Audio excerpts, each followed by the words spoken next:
Hello, this is Quick Skills, and today I'm going to be opening up a starter deck from the new Rise of the Floodborn from Lorcana that just came out today. Now, this is going to be an Amethyst and Steel deck that, if we look at the side of the box here, it shows you the deck list as it comes included. So if you open this up and you want to reassemble this later, you mix it up, it's going to be real easy to find the deck list because it's printed on the side of the box. One thing to point out that all the cards are not from the newest set. If we look here, this asterisk here indicates that the card is from Chapter 1. So not all the cards are from Rise of the Floodborn, but a majority of the cards found in this deck list are going to be from Rise of the Floodborn. And this Amethyst Steel combination is not found in the starter decks from Chapter 1, so this is a welcome addition.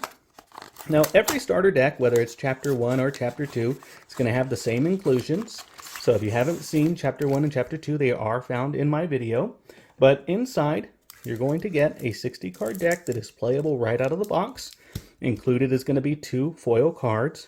You're also going to get a single Lorcana pack. These retail for about $7. So this right here, $7 and then $10 for the deck, if that's how you want to think about it. And you are getting 2 rares out of the pack, and they are foil, even though they are going to be fairly common to get. You will get 2 foil rare cards printed in this deck and a $7 booster. So if you want to split it up that way, $7.10, that gets to your MSRP of $17. You're also going to get this booklet that's going to give you a quick start guide on how to play Lorcana. So this is your first time ever playing Lorcana. It's really easy to play, and you can find all the rules and instructions here, along with tips on how to build your own Lorcana deck.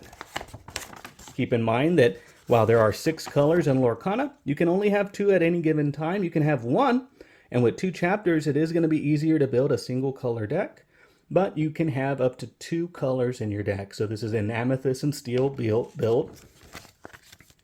So that's included. And you're also going to get this playmat here. Playmat is very cheap, and when you're playing the game, it is going to move around a lot, but your deck is supposed to go here. Your cards in play are going to be laid out this way. Inkwell and your discard pile. And if you don't like that orientation, you can flip it over, and now you're playing in the other direction. It really is a matter of preference. There is no hard rule on which way you will be pointed. You're also going to get these tokens that are going to help you keep track of the damage that your characters accumulate during the game. These are very cheap and easy to punch out. One of my criticisms is that there is no way to upgrade your counters through Ravensburger. You're going to have to go through the secondary market. There are a ton of custom counters and things you can buy for this game, but this is really the only official counter that we're going to have, and this is a way to keep track of your lore. So as your characters go on quests, your lore counter is going to go up all the way till you hit 20. My criticism with this counter is that it is very loose. It is just cheap paper. So if you're playing the game, you have to draw something off your deck. It's very easy for this to move, and I know I'm exaggerating my movements here, but trust me when I say that this thing is not going to stay on the exact lore counter. I often find myself keeping track of it through other methods because this is not reliable enough to use. But right out of the box, if you just want to play a quick game, it is a fun way to play Lorcana. And now, before we open up this pack, I do want to go through the 60-card deck that comes included. And it's going to be the same deck list for everybody, so there is no randomization to this deck. And the last one that I opened, if you haven't seen my other video for the other Rise of the Floodborn, was damaged here. So luckily, there's no damage to this deck. And on the front, we have a Merlin, which is a foil. And here we have a Tiana. We can see, and I just love this card. And then having resist 2, that's going to be pretty difficult to deal with. This is a super rare, and the other one's a rare. And we're going to go through the set list. One thing that I really like about the pre-constructed starter decks is that they give you multiple copies of cards that you need. So here, the Chip the Teacup, you have 3 copies here. Hey Hey, we have 4 copies of Hey Hey, and Hey Hey was an inclusion in Chapter 1. So now we have a new Hey Hey. Oh, actually, we only have 3 copies of Hey Hey. And then you get commons and uncommons, and here you can see there's a rare that's included. Uncommon, uncommon, multiple copies here. And then this seems to be a Merlin deck because there's a lot of Merlin cards in here. So we have Merlin the Squirrel, Freeze, I love that card. I love the art on this I'm Stuck. Oh, look at this beast. I love the art, and I want the playmat of that so bad. And unfortunately, I was unable to get the playmat. They sold out, even though I was really high up in the line. Unfortunately, I was not high up enough. The store didn't have enough to go around, and I was unable to purchase a multiple copies of Lilo. Prince Eric, that's a pretty good card to have. But I was unable to get the playmat when this released. And so this is the 60 card deck that comes included right out of the box. I haven't played it yet, so no review on how good the decks are. But right now, supply is very hard to come by, so just having a base to work off of is very much welcomed. And if you have purchased other starter decks, you can pull out, you know, all the steel and combine them with another starter deck. Just make sure that you adhere to the deck construction of having 60 cards and no more than 2 colors, and you can pull from starter decks to build a super deck if you want to go that route.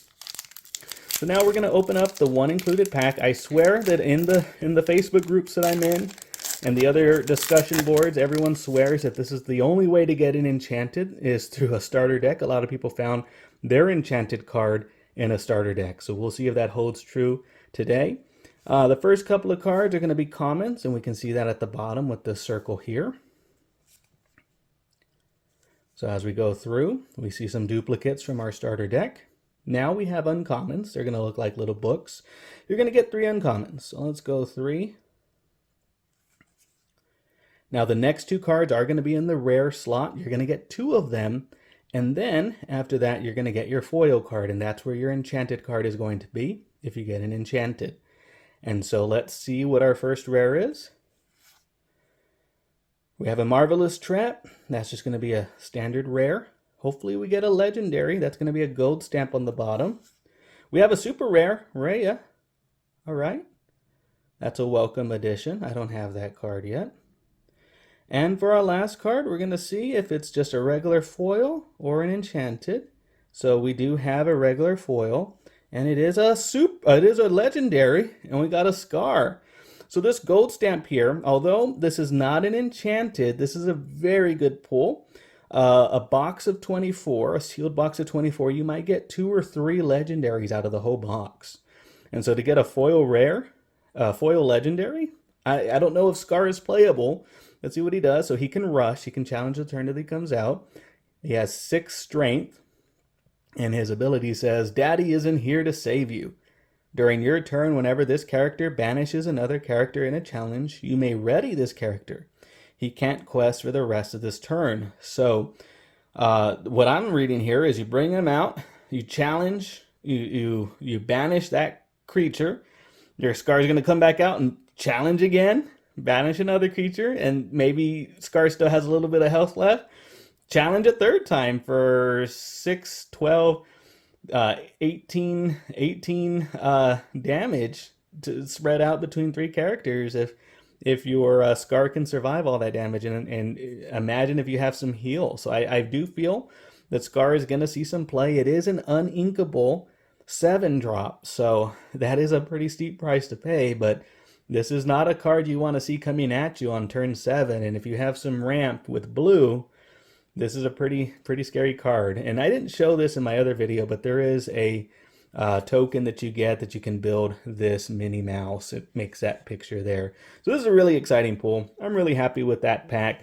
That card right there basically pays for my starter deck. Hopefully you'll be lucky if you open one. Let me know if you make any improvements to your starter deck. Let me know in the comments of this video. And thank you so much for watching. You have a good day.